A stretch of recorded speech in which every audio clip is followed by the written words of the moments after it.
देखो फ्रेंड्स गोटे बहुत बढ़िया निजुक्तिर सुजोग आसी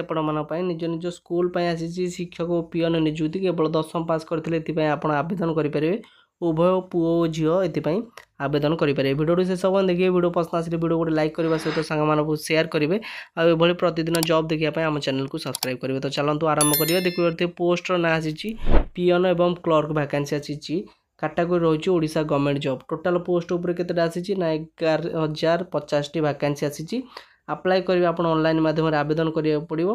हु कैन अप्लाई मैंने क्यों मैंने आवेदन करेंगे ऑल ओडिशा कैंडिडेट ओडिशार समस्त प्रार्थी आवेदन करेंगे पोस्टिंग रहिबो निज एरिया रे योर लोकेशन निज एरिया स्कूल रे आपण नियुक्ति पाई परिबे जेंडर कथा कहले बहुत मेल एंड फीमेल पुओ झील उभय आवेदन करेंगे आम आरंभ कही देचु एवं क्वालिफिकेशन देखिए ये केवल 10th पास आम आरंभ कर जदि आप 10वीं श्रेणी पास कर आवेदन करेंगे एज लिमिट के मागुच बयस आपको 18 ରୁ 32 मिनिमम 18 और मैक्सिमम 32 18 ରୁ कमी थी आप आवेदन करेंगे ना कि जदि 32 ରୁ अधिक बयस होती आप आवेदन करेंगे ना ता सहित एज रिलैक्सेशन अच्छी सबू कास्टर पे ओबीसी अच्छी 3 वर्ष एससी एसटी 5 वर्ष और पीडब्ल्यू प्लस एससी एसटी रही 15 वर्ष एज रिलैक्सेशन बुझीगला इंपोर्टाट डेट आप देखिए बर्तमान आसुवा मसरे आप आवेदन करेंगे बहुत शीघ्र अनाउंस हो तले लिंक देचु आप चेक करेंगे एप्लिकेशन फी देखिए सबू कास्टर पे मागणा अच्छी टंकाटे भी दबा पड़ो ना general OBC EWS PWD SC ST सहित फीमेल माने समस्ते मागणार आवेदन करेंगे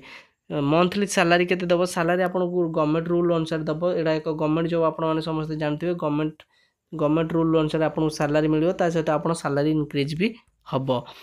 सिलेक्शन केमती हम आपंकर सिलेक्शन आप देखिए रिटन एग्जाम हम इंटरव्यू हम और डॉक्यूमेंट वेरिफिकेशन आपको एग्जाम दबा पड़ो बिना एग्जाम नुह एग्जाम दबा पड़ो सहित आप रिटन इंटरव्यू हम मैंने आपको क्वेश्चन पचारे और लास्ट आपंकर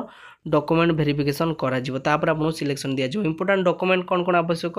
ये देखिए प्रथम एजुकेशनल क्वालिफिकेशन सर्टिफिकेट ने आपको जहाँ भी 10th सर्टिफिकेट अच्छी नहीं जी ओरिजिनल ने डेट ऑफ बर्थ सर्टिफिकेट आप जन्म तारीख सर्टिफिकेट ने सहित पासपोर्ट साइज फोटो ने रिसेंट बर्तमान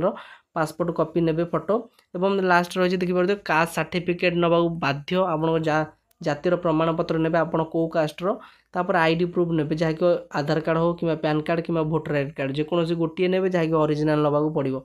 भैलिड ईमेल आईडी और मोबाइल नंबर थी आवश्यक जो थी कि आपड़ यही जॉब्र जहाँ भी अपडेट आसो आप पाइपर और आप लास्ट को आप सिग्नेचर भी स्कान करके देवाक पड़ो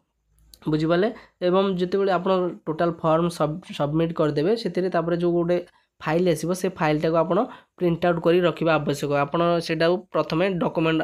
वेरिफिकेशन समय काम दब बुझीगला आम तले लिंक दे देचु देखिए आप तले लिंक अच्छी अप्लाई लिंक अच्छी नोटिफिकेशन लिंक अच्छी ऑफिशियल वेबसाइट भी अच्छी एठारे क्लिक करी आप चेक करंतु तापर जदि आपको किसी लगुव फेक बोली आप चेक कले सब किसी जानीपारे केमती लगे वीडियो निश्चित कमेंट बॉक्स में जनइबे जदि वीडियो पसंद आसी वीडियो बहु मात्रा शेयर करने सहित लाइक भी करदे रोचे पुणी नेक्स्ट वीडियो देखा धन्यवाद।